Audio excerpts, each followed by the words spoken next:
I'm a strength coach with Ella's Downloss and I've been lifting weights for a really long time. But let's say I'm brand new and I want to get a stronger upper body with my Ella's Downloss body. Knowing what I know now, here's how I'd approach it.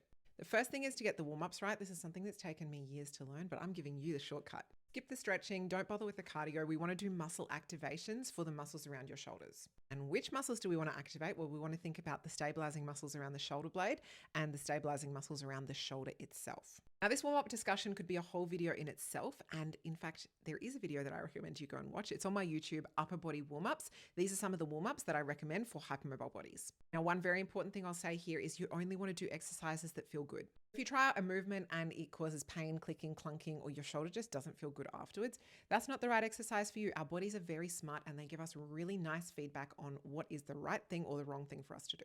Let's say you've been cleared to exercise, have a play around with these warm-ups, find what feels good for you and do those. Now, if you're someone who doesn't have much training background or exercise background and you're brand new to strength training, you might try these out and think, oh my gosh, I can't do much more than this. And that's completely okay. These exercises, these warm-ups, they're targeted strengthening and stabilizing drills. So what's the difference between doing these warm-up strength exercises or a strength exercise in the gym? It's like saying what's the difference between a push-up and a squat? They're just different strength exercises. But either way, they're strengthening you in just different areas. Maybe you're not ready for some bigger, what we call compound exercises, which is where we use multiple joints at once. That's okay. Just start with these warm-ups, do them for a couple of weeks, and then see how you feel. We'll be laying an amazing foundation for what's coming next. Now, after these couple of weeks of warm-up exercises are up, or if you're someone who has a little bit more of a physical activity background and you feel like you can do some other exercises as well from the start, this is where we start moving into some different movements. And to be clear, we still want to start every session with the warm-ups, but we can now add in some other exercises as well.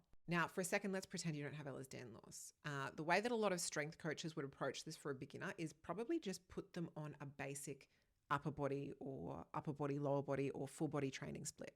And the way this might look is that you say have 4 or 5 upper body exercises within a session, or maybe 6 to 10 upper body exercises within that training week. Personally, I would be a little bit more reserved for an Ella's Downloss client, and I would probably start them off with 1 to maybe 3 exercises within that first week. With the sets and reps, we're going to be pretty conservative as well, maybe 2 to 4 sets of 5 to 10 reps. Why am I saying to be conservative like this? Well, there are a couple of reasons. Firstly, we want to build up your tolerance for exercise full stop, not just for this particular exercise, but for exercise in general. A lot of us have mast cell style symptoms. We might have issues with fatigue. There might be reasons why we would say be okay with 1 or 2 exercises, but suddenly flare up to 3 or 4 exercises. And I don't want to tip you over into a flare up.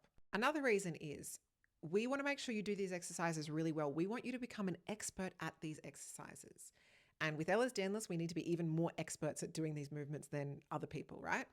So it's a lot easier to really learn something if you're just focusing on 1 or 2 different movements than if you're focusing on a whole range of different exercises that you're trying to learn in that first week. Reason number 3 kind of ties into reason number 1, and that is if we flare up from this first session, we can't come back and learn more movements in week 2, 3, and 4.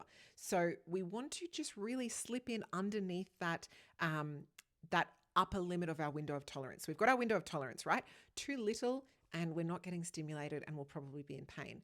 Too much and we're overstimulated, we've flared up, we're probably in pain. Right in the middle is that sweet spot. You know, a lot of people with Ella's Downloss say exercise and movement makes me feel better, but sometimes when I do too much, it makes me feel worse. We want to get into that Goldilocks zone, that sweet spot. And I think being more conservative with exercises at this point is the way that we do that. What does this mean from a practical perspective? Well, you've got your warm-ups already. Now we're going to pick 1 or 2 exercises to do with your upper body. And I want you to learn how to do them really well. Look at YouTube tutorials.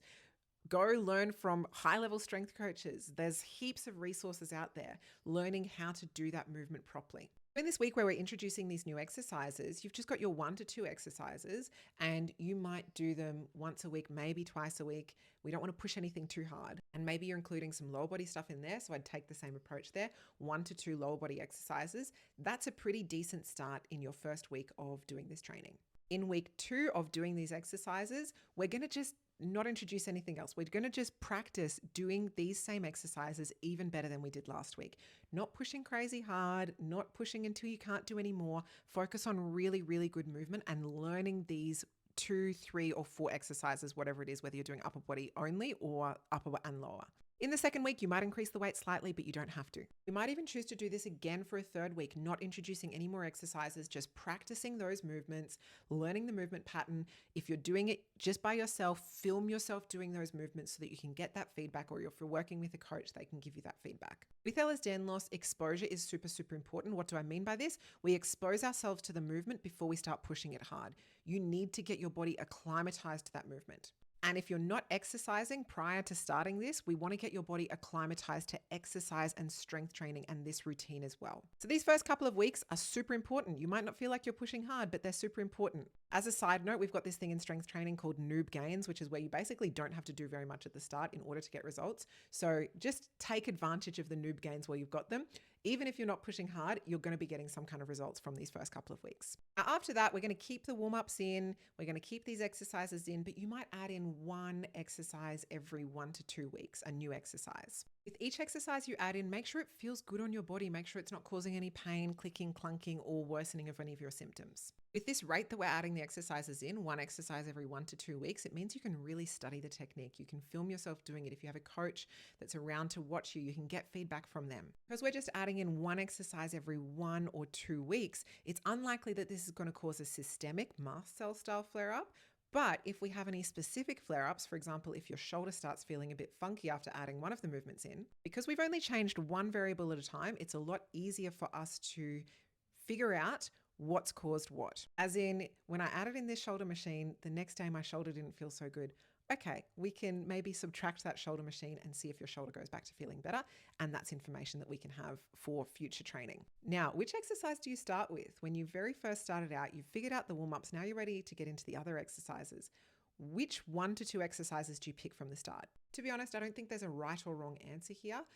You could pick something very simple like a bicep curl or like a tricep extension, or you could pick something a little bit more complex like a cable row or a band row if you're doing it from home. I probably wouldn't start out from the get-go with a shoulder press or something like a push-up, just because these do require a lot more shoulder strength and stability. Some of you might be able to start out with them, but as a blanket recommendation, I would say start out with some other exercises first, just to build strength in your hands, your arms.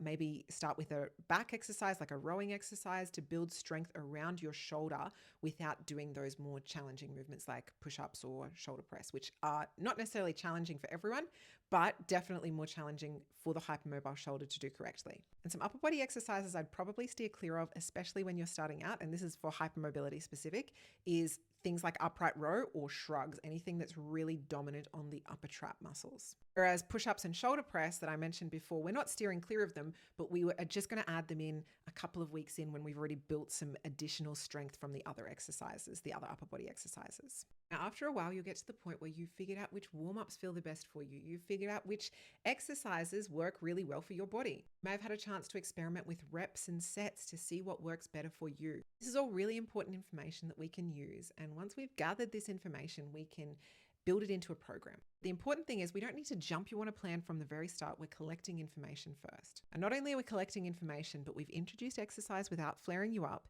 You've learned a whole range of new exercises and you've become pretty good at them. And of course, without even following any kind of program, you're benefiting from those noob gains that I mentioned, where you get really good results when you very first start training, really no matter what you do. And then when you feel confident and ready, you can start thinking about putting it into a program. A program is basically just a plan. There's nothing magical about a program. It just means that we're being a little bit more consistent and intentional with how we're choosing and progressing those exercises. And that's it. That's how I'd get started. Again, one of the most important things is we want to be guided by pain-free, click-free, clunk-free exercises. So we don't want to do anything that's hurting us or creating flare-ups or anything like that. We want to be very slow and deliberate, and we want to really focus on technique mastery and exercise mastery.